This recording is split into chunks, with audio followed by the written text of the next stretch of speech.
Ovdje ću pokazati kako brojenje rastaviti na proste faktore. Uzet ćemo jedan primjer kako bi to vidjeli kako to uopće radimo. Broj 45, onda je rastavljen na 3 pored 3 puta 5. Kako smo to dobili? Prvo idemo od broja 2 pa sve do nekog broja i tražimo njegovu dijeliti.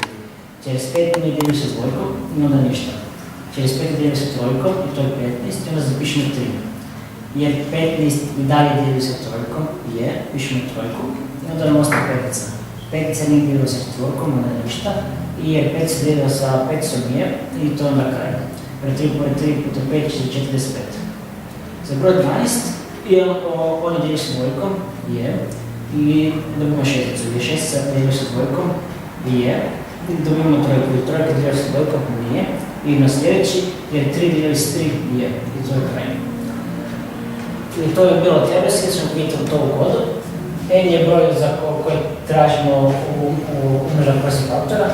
Ovo nam je dijelitelj. Vidimo sad sve dok je sve dok je n veći od jedinice, točno sve dok mi nađemo sve proste faktore.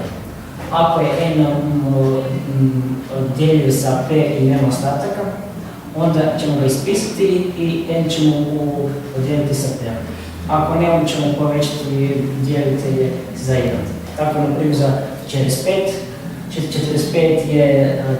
nije dijeljiv sa dvojkom, jer će se povećati za 1, otićemo na trojku.